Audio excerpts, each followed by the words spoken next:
Hello and welcome to the Outsmart Charles Final. I'm Charles Bennett, and I haven't endorsed Rick Caruso, despite how many ads he's bought. Oh yes, we still went there. Today's theme is Stuff Nobody Knows. Let's meet tonight's contestants. Winner of Episode 4, Measure Once, Cut Twice, with the third highest first-round score of 124 points and the highest overall score of 244, though he still hasn't outsmarted me yet, Zach. Winner of Episode 9, A Shot in the Dark, tying himself for the highest first-round score of 128 points and the second highest overall score of 243 points, just 1 point behind Zach. 1 for 2 against me in the final round, Danny. And the winner of Episode 7, How Do I Get on the No-Fly List, holding the lowest first-round score to win a game with 43 points, but the highest final round score of any challenger with 130. Also 1 for 2 against me in the final round, Eric. Okay, let's take a look at tonight's categories. Oh, Canada. Free points. Words with friends. Numbers. Dinner and a movie. Things Danny didn't know. Things Zach didn't know. Things Eric didn't know. Gee. I wonder what the last category is going to be. It's going to be things nobody knows. So what is our last category, John? I mean, what is it? I mean, who am I trying to front? It's dead white, guys. I'm going to take a stab at dinner and a movie. Main ingredients of this southern dish include andouille sausage, shrimp, rice, and celery, but not okra. What is jambalaya? That is correct. Yes. This Supreme Court justice, who shares his name with a sausage, passed away on February 22nd, 1965. I will pass. Zach for the steal. Pass. Oh, come on, I thought you know this one. Danny for the steal. Supreme Court Justice Sausage, 1965. Pass. Okay, we have the first sextuple stumper. Nobody could come up with Felix Frankfurter. Nope, definitely not. The MGM Clip Show, That's Entertainment, Part 2, was hosted by these two legendary hoofers who performed an all-new duet for the film. Pass.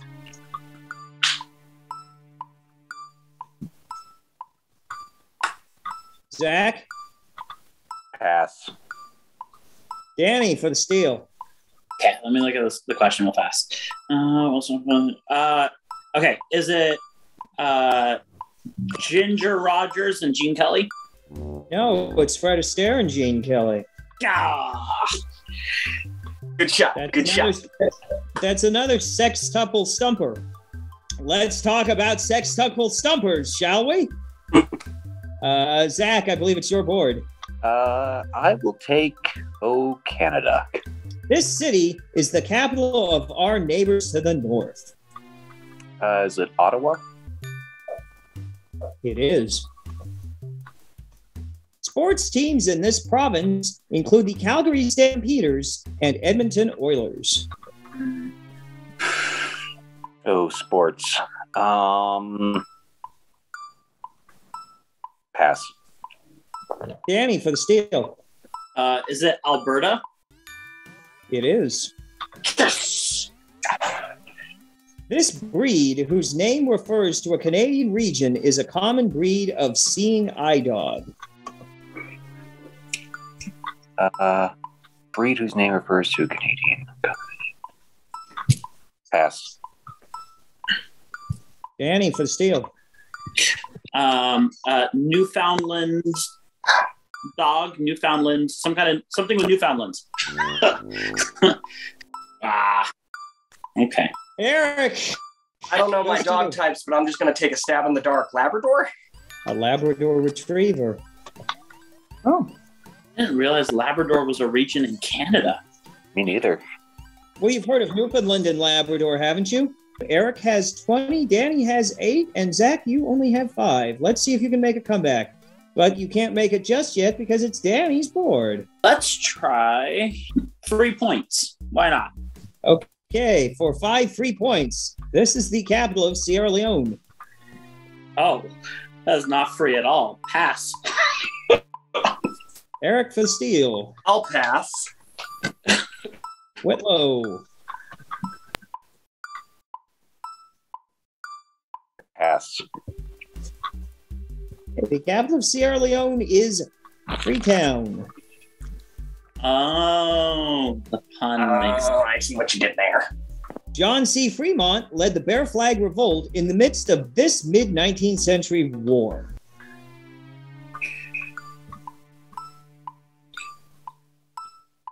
The Mexican-American War?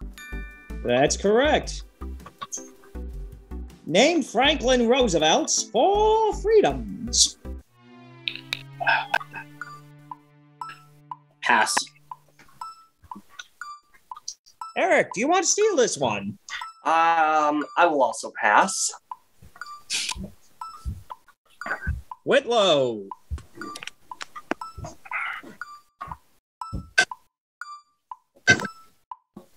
For freedom. Oh. Pass. Oh, come on. You don't know the 4 freedoms? I'm disappointed. Freedom of speech, freedom of religion, freedom from want, and freedom from fear. I would have gotten maybe 2 of those. Yeah. Come on, hasn't anybody seen the Norman Rockwell paintings? Okay, Eric has 20. Danny has 18. Zach, let's see if he can mount a comeback. He's only got 5. Eric, it's your board. All right, let me see. I'm going to take a stab at things that I didn't know. Me, Eric. It's a pretty balls to the wall strategy there. Okay, let's take Men in Crazy Hats for 5 points. The Shriners run a network of these for disabled children.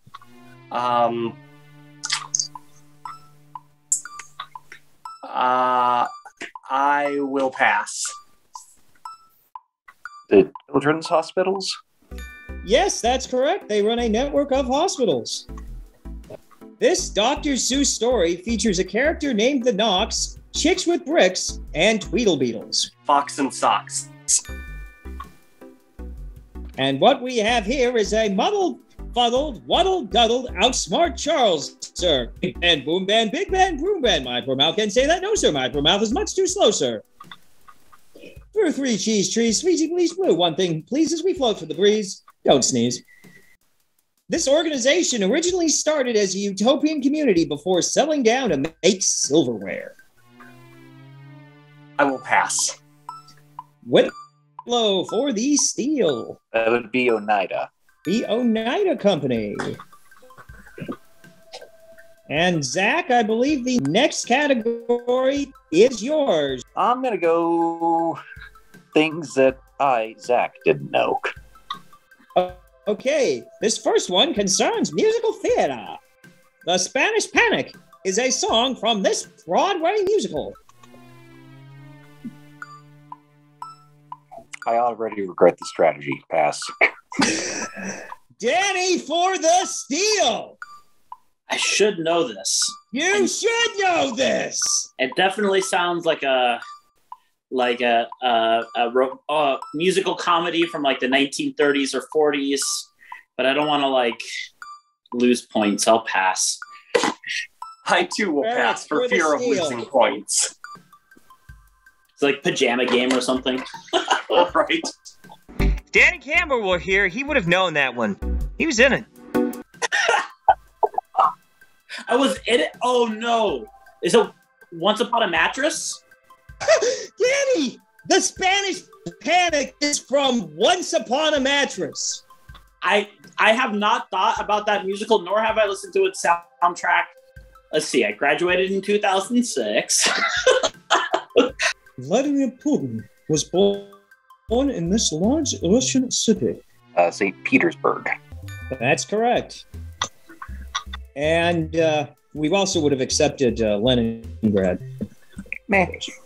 The Panic of 1893 was partly caused by the failure of this monopoly railroad. Oh, it was the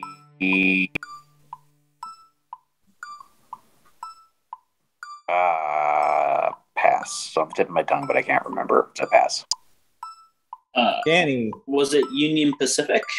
No. I will pass because I would have also said that. Okay.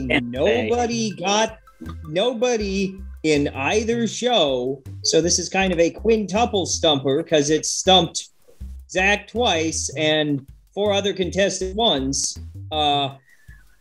Nobody got the hint. If it's a monopoly railroad, maybe it's one of the 4 railroads in the game of Monopoly. I don't play Monopoly enough. But it's not the Pennsylvania, not the Baltimore and Ohio, not the short fast line. It's the Reading Railroad. No, yeah, no. And Danny, it's your action. Can I get numbers? I'm gonna veer from the self-choosing strategy and do something else. Well, I have bad news. I believe this is one you've missed before, Danny. Cool. This is the only U.S. state capital south of the 22nd parallel. Oh, yeah. South of the... is it Austin, Texas? No. Eric. I will pass. Zach. 22nd parallel. Pass. Okay. Nobody watched the 22222 special. I thought it was the best episode I ever wrote. And once again, we have a sextuple stumper because nobody remembers that there are 2 states that aren't like the others. Oh. And this is the capital of one of them. It's either Honolulu or Anchorage. I hope it's not Anchorage because the capital of Alaska is Juneau. Sorry, Juneau. It's Honolulu. The Great Fire of Rome happened in this year. Pass. Eric for the steal. I will pass. Whitlow. Pass. It happened in 64 AD. To be fair, I'm an American historian, so there you go. Okay, here's another date. I guess this might be a rehash of Give me a date, please. Charlemagne was crowned Holy Roman Emperor in this year. Oh, pass. Pass.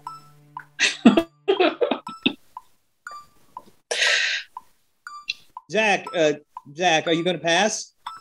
Yeah, pass. Come on, Christmas Day 800. Why don't people know this stuff? I never took AP Euro. I was stuck in CP classes back then. I blame my education. AP Euro is modern. This is medieval. This is 7th grade history, people. Zach is now in the lead with 35. Eric has 30, and Danny is down to 16. We'll be right back after this commercial for Sideburn Tonic. Don't leave now. There's more show coming up. Help us grow the show by subscribing to Outsmart Charles on YouTube. Okay, welcome back. This is the part where we learn a little bit about our contestants. Of course, we already know far too much about them anyway. What do you like about being on this show? What are your favorite moments? I just love trivia. And so the opportunity to play trivia, especially with Charles, who, makes an annual, crossword for 4th of July, which I never can complete. I always forget about it. And then I'm like, I guess I didn't do it. It's fun. I've always wanted to get a crack team of educators together and get a science teacher and a math teacher and maybe like a couple of humanities teachers together for like a pub quiz team and just obliterate the competition. Yeah, so I mean, I like doing this show for two things. Is kind of like what Danny was saying. Like I love trivia. I have a lot of useless information stored up here. I mean, and I'm a park ranger, so I get to use that for my job sometimes. It's fun, and the other thing is it's great to do this show with people that I know and haven't seen for a long time, like Eric. It's great to see you again. Wish you would have come to my wedding, but whatever. I think my favorite thing on the show is, because I do not pride myself on having a lot of random knowledge at all. I think I'm terrible at trivia, but it's fun when you get that or one random thing that nobody else knows that you know, and it's like, oh my god, no one else knows this? I know this! I know this! I got it! And just fun having that little brief moment of, haha, I am superior in this very brief moment of time. So that's always fun. All right, let's get back to gameplay. Once again, let's look at those scores.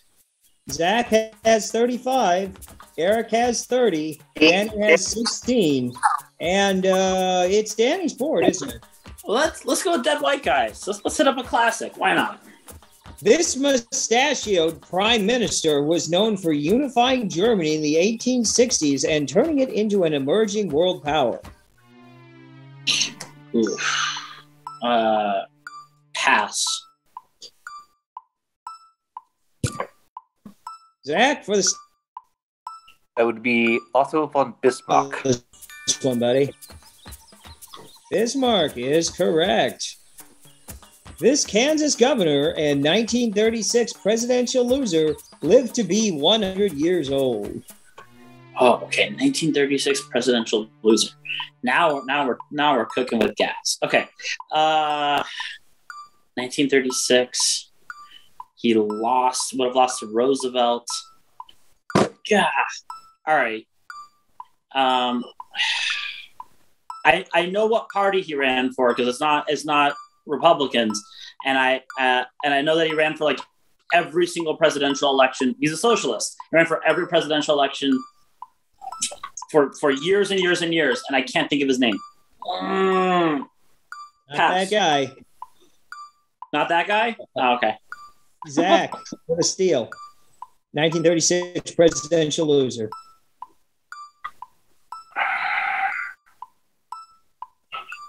Pass. Eric. I will also pass. Danny, you were trying to think of Norman Thomas, but it was not Norman Thomas. The answer you were going for was Alfred M. Landon. My other guess was going to be John Dewey, but I'm pretty sure he was later. Yeah, he was 44 and 48. Yeah. Okay. We have one more dead white guy, and I think this one is going to line up to be a sextuple stumper. The game show Play Your Cards Right was hosted by this legendary British game show host. British Play Your Cards Right. Pass. Whitlow. I love British TV, but pass. Pass. Never even heard of the show. I will also pass. Okay, nobody's ever heard of Bruce Forsyth? Nope. Sounds like you made up a Monty Python sketch right there. You don't get anything for a pair. Not in this game. Stop that. It's too silly. Zach, your options are words with friends and things Danny didn't know. I'm going to do things Danny didn't know. The cathedral at Aachen, or Aix-la-Chapelle, was built during the reign of this Holy Roman Emperor. Pass. Eric for the steal. I will also pass. Danny? Was it Charlemagne? It was. Yeah. And what year was Charlemagne crowned Holy Roman Emperor? 661. 661? 664? It was one of the answers from before. 64 That acres. was one of the answers from before. We had this question less than half an hour ago. Yeah. Here's another carryover from 22 North Latitude, Zach. The 22nd parallel forms a part of the border between Egypt and this neighbor to the south. Egypt and neighbor to the south. Is it Jordan? No. Eric, for the I steal. will pass. Danny, try to clean up your mess. Is it Sudan? It is Sudan. All right. I remember things.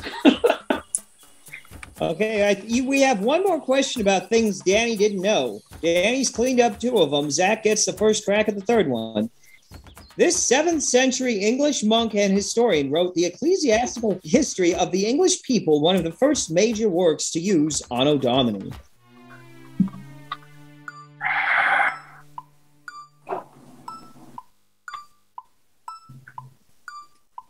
Pass.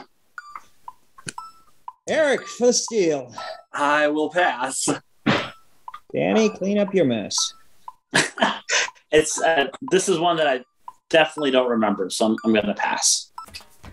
Okay. Is it just me, John, or has basically every question I've ever asked on this show about medieval Europe been a triple stumper? And some of them have now been sextuple stumpers. It's the Venerable Bede. Eric?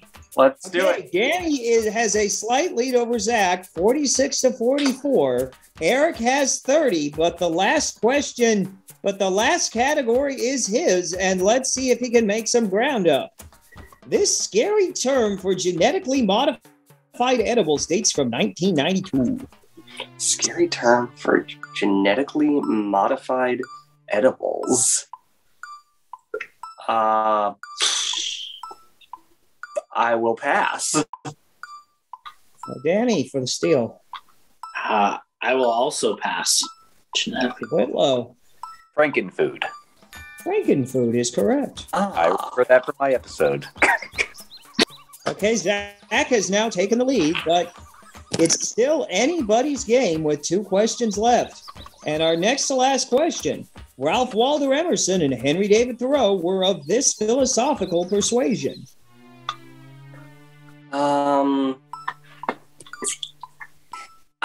I will pass. It goes to Danny next. Transcendentalism. Transcendentalism. Okay. Eric? Let's see what we got. Right. Danny wins. Danny, if you get this right, you win. Okay. Zach, the other 2 of them get it wrong and pass it to you, and you get it right, you win. This 16-letter word is the act of performing sleight of hand. Oh.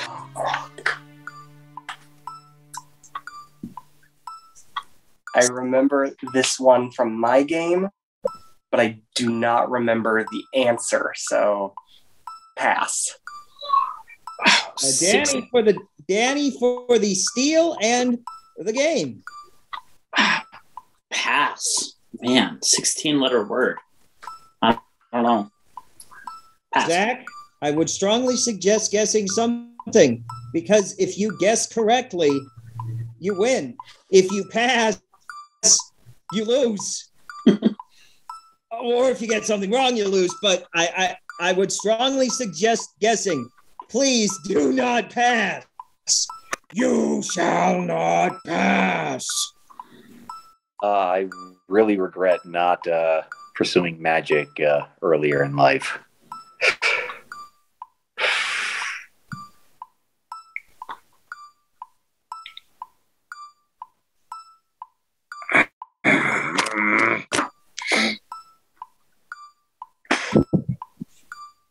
Pass.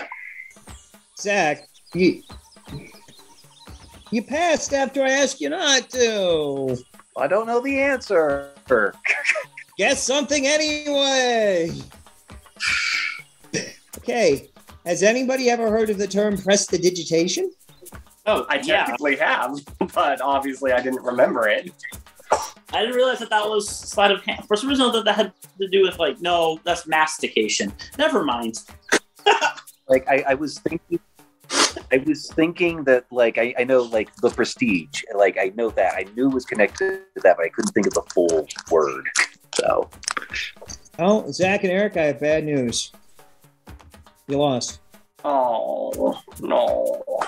win some, you lose some. And Danny, you have beaten a bunch of champions. By just simply remembering the questions that I got wrong when I didn't even pick my own category. We'll be back after, I don't know, probably another Rick Caruso ad. Who knows? Think you can outsmart me? I don't think so. But if you want to try, go to bit.ly/OutsmartCharles and fill out our contestant submission form. We're always looking for new challengers. But, you know, there were other Holy Roman emperors besides Charlemagne. Yeah, there was Otto the First, Otto the Second, Charles the Second, Charles the Third, Charles the Fourth, Charles the Fifth, Joseph, Francis Joseph. No, wait, Francis Joseph was Austria-Hungary. Didn't realize that Roman history buff there, Charles. No, that's not Roman history. The Holy Roman Emperor is not holy, not Roman, and not an emperor. Want to watch the show without annoying ads like these? Become a supporter at patreon.com/OutsmartCharles. Want to watch the show without annoying ads like these? Become a supporter at patreon.com/OutsmartCharles. Welcome back to Outsmart Charles. Danny has outsmarted his challengers of Zach and Eric to face off against Charles one more time. And now we'll see what madness awaits them in these categories that they have chosen for themselves. Most things to do with Whittier, California, U.S. history, American literature, the Bible, its context, history, and church history in general, the movies, the Academy Awards, and its winners. And of course, Danny had to win this, who has the longest titles of categories ever. All right, Danny. I've never used the Bible one, so why don't I'll go with the Bible one. Why not? We'll see what happens. What three sons of Adam and Eve are named in the book of Genesis? Three sons? Adam. Oh, okay, so it's Cain, Abel, and what's the third one? Cain, Abel, and of course that rascal. I gotta come up with one just to be funny. Cain, Abel, and Trevor, of course. I don't know who the third one is. You pulled it out. You got it. Yep, that was right. Wait, the judges are telling me that's not quite right. Who are the judges? At least one of those three names is wrong, but we're not going to tip off Charles. So, Charles, your chance to steal. Cain, Abel, and Seth. That's right, Cain, Abel, and Seth. Yeah, something happened to Cain and Abel. That was in the Hudax episode, what happened to Cain and Abel. Martin Luther wrote his 95 Theses primarily in critique of the church's practice of selling these.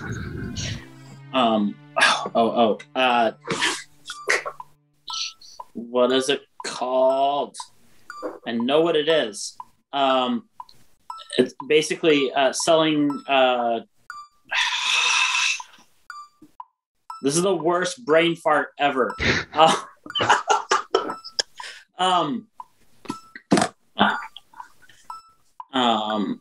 Selling. It's basically buying your way out of purgatory, and I can't remember what the phrase is called, but that's what it is. But I know that probably won't be an acceptable answer. But buying your way out of purgatory, like if I pay for the church building, like I'll help build this cathedral. Great. Now you don't have to live in purgatory forever. You can go to heaven now. And I don't remember what it's called, and it's killing me. That's my answer. All right. Let's see if Charles knows what it's called.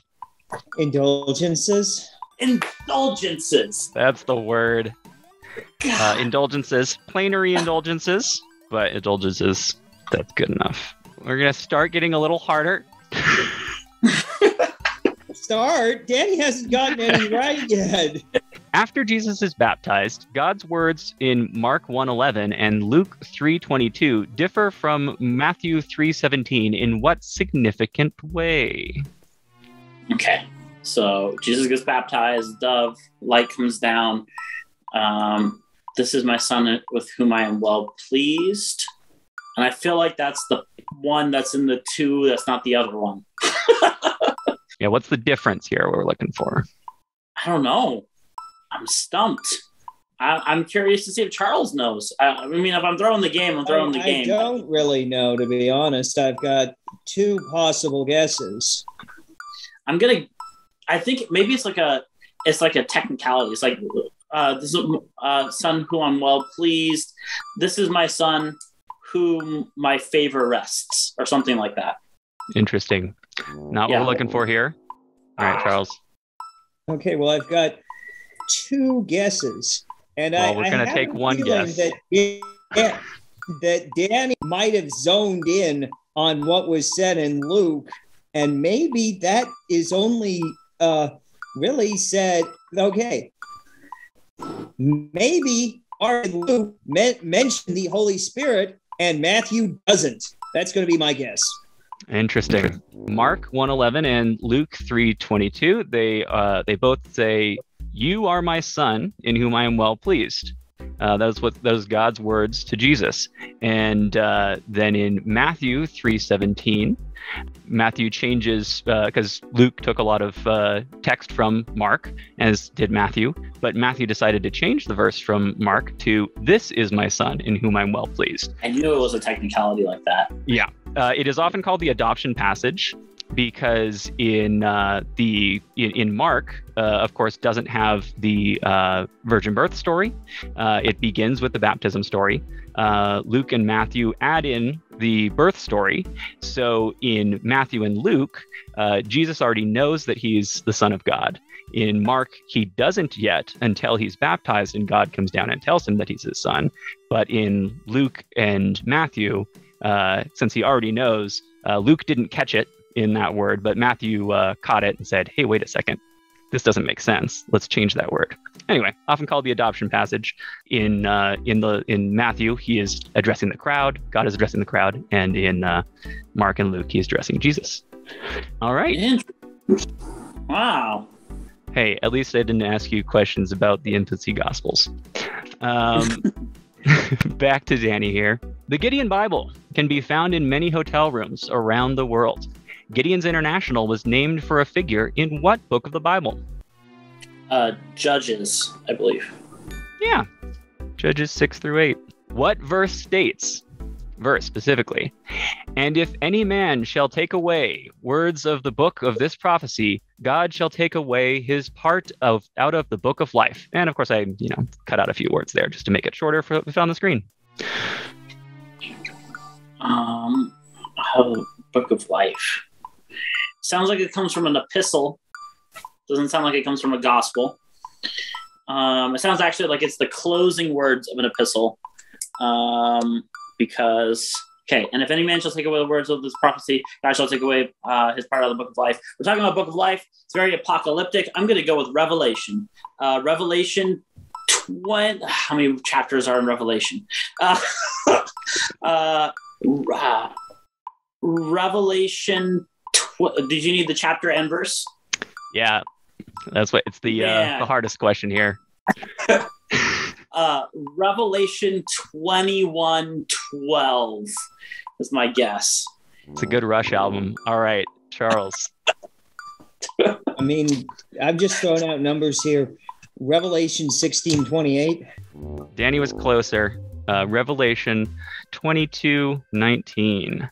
Yeah, I knew. I'm like, man, I know that the knock and it shall be answered for you is in Revelation 21. And I'm like, it's pretty close to the end because like John is like, I'm stuck on this island and I got to write this book. So I'm coming home to the ending. All right, Charles. I'm going to pick a category and I'm going to pick most things to do with Whittier, California. which is if Danny wanted to steal something from me, that's what he should have started off straight away. But I suppose this is things that Danny knows and I don't. You know I only write questions in favor of Zach. Whittier, California is named for this Quaker poet. John Greenleaf Whittier? Why, that's correct.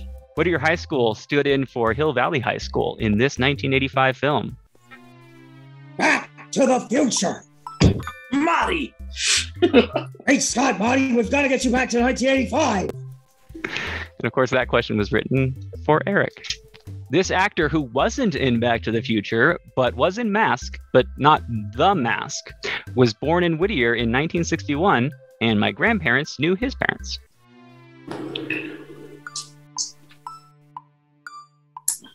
Huh. Oh, yeah, it's Crud.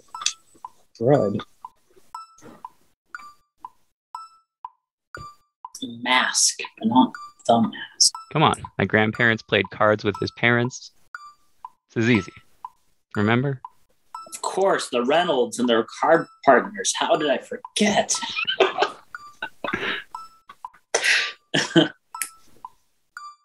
I have no idea. Now just name any character, any actor from Mask. I'll even tell you he starred in Mask, but not The Mask. Well, of course not The Mask, because that has Jim Carrey, who was born in Newmarket, Ontario. Oh. And he wasn't in Back to the Future. 1961, Whittier. I don't know. I have no idea. Obama. Obama was born in 1961. Don't think he was born in Whittier. All right. Passing to Danny. I have no idea. John Lasseter. That's probably an answer to a completely different question. John Lasseter is a little older. I think this is another one that Eric might have known. I did say he wasn't in Back to the Future, and that wasn't just nonsense. It was the actor who was originally cast in Back to the Future, but then was recast by Michael J. Fox, Eric Stoltz. Eric Stoltz played Rocky Dennis in the movie Mask. All right, Charles, I stumped you on some Whittier trivia there. And you stumped Danny, too. It's true. You know, I don't care about stumping Danny. Anyone can stump Danny. Yes, I've done it many times. I did it... I've done it 4 times already in his category. What is the population of Whittier within 1,000 according to the 2020 census? So 2020 census, population of Whittier 1,000. within 1,000. 85,000? Oh, I'm sorry, no. Danny for the steal. I want to say, I think the population has gone down. I'm going to say 60,000. Oof. That may be post-pandemic, but yeah, as of the 2020 census, it was 87,306. So, Charles, you were 2,306 off. I was wondering if it might have been 87. While John Greenleaf Whittier never visited Whittier, he wrote a poem in honor of it. Recite at least one line of "My name I give to thee," but if your opponent can recite one additional line, I'm gonna give them the points instead. Okay. The last line is, "I leave thee with my name." And that's all you want to recite? I know nothing of this poem, so congratulations, Charles. All right. That's yours. Yeah. That is the last line. So, Charles, you get the points on that one. I probably should have it memorized. Dear town for whom the flowers are born, stars shine and happy songbirds sing. What can my evening give to thy morn, my winter to thy spring? A life not void of pure intent, with small desert or praise or blame. The love I felt, the God I meant, I leave thee with my name. A very nice poem for a guy who didn't want to set foot in that town. All right. Danny, it's back to you. Let's go with American Lit. This 1991 Bret Easton Ellis novel, as told by Patrick Bateman, an investment banker with a unique hobby, was adapted to a film by the same name in 2000. Ooh. I'm gonna take a look at that. Make sure I got it. 1991, modern American literature. An investment banker with a unique. Did you want classic American literature? You should have specified. I know. It's my fault for not. Anyway, with a unique hobby. Same name in 2000. Meet Joe Black. I don't know. All right, that is incorrect. Charles for the steal. I don't know. Yeah, I feel like the hobby is probably some sort of murdering people. Is it Hannibal? It is not Hannibal. It starred Christian Bale. Oh, now I know what it is. And because the category is American literature, I thought this would be easier. It is American Psycho. Yeah. Art Spiegelman's Pulitzer Prize-winning graphic novel Mouse tells the story of his father's survival of this concentration camp. Auschwitz? That is correct. In Kurt Vonnegut's Slaughterhouse-Five, this is the name of the time-traveling protagonist. Oh, I have read this book, and I know its plot, but I can't remember his name. All right.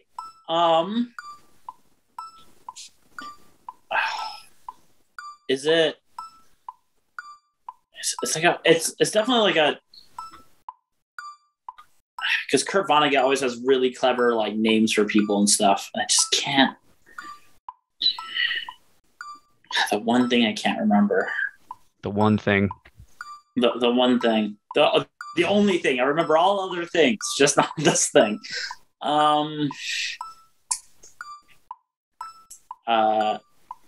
John Everyman. I know it's wrong. Interesting. All right. I'm going to pass this one over to Charles. I got neither. Is it Upton Sinclair? It is not. So he was a traveler. I tried to put that in there as well as a little bit of that. His name was Billy Pilgrim. Yeah, I would remember that. The British team of Alan Moore and Dave Gibbons created the American graphic novel Watchmen. In that novel, this man is president in October 1985 following the U.S. victory in what war? Got it. Okay. It is Richard Nixon's third term or fourth term, and it is the Vietnam War. Correct. Good save there. And Charles is like, what? That never happened. In Neil Gaiman's 2001 fantasy novel American Gods, Shadow becomes the bodyguard and errand boy of Mr. Wednesday, an aspect of this old god. Odin, king of the gods from Norse mythology. You call that a 25-point question? I'll tell you why. Max. I'll tell you why. Because it was an American lit category, and that's a British book. And it's a British book about a Norse god. Yeah. All right, Charles, your remaining categories are U.S. history and the movies such and such and such. U.S. history, of course. I mean, you'll find some arcana that I don't know. Hopefully Danny doesn't know. Well, I got to know at least 2 or 3 of them. In 1996, They Might Be Giants recorded a song about this president who seized the whole Southwest from Mexico and made the English sell the Oregon Territory. James K. Polk. That is correct. It is James K. Polk, the Napoleon of the stump. In a 1991 They Might Be Giants song, they call this location the most famous haunted mansion in New Jersey, referencing the Black Maria, phonograph, and silent moving pictures. Presumably that's Edison's Menlo Park Laboratory. Yes, that is an acceptable answer for that. Menlo Park, the Thomas Edison Center, or as they call it, the Edison Museum. Something, They Might Be Giants. Something, I'm guessing. In a 2013 song, They Might Be Giants sing about how this man brought the X-ray photo to the world and brought the AC power to the world. And unfortunately, the rich and douchiest guys in world history happens to own a company named for this person. I presume that this is a reference to Nikola Tesla. That is Nikola Tesla. Had to follow up the Edison with Tesla there, since they were such good friends. The 2020 Miami Giants song, Who Are the Electors, is a Schoolhouse Rock style song about this article of the U.S. Constitution. Hey, I believe presidential electors are discussed in the executive branch section of the Constitution, so I'm going with Article 2. Article 2 is correct. In 2004, the Miami Giants recorded a cover of this 1840 campaign song for William Henry Harrison. Is it Tippecanoe and Tyler too? It is. And with him will beat Little Van. Final score, Danny with 75, Charles with 130 points. Danny, you have made a noble effort.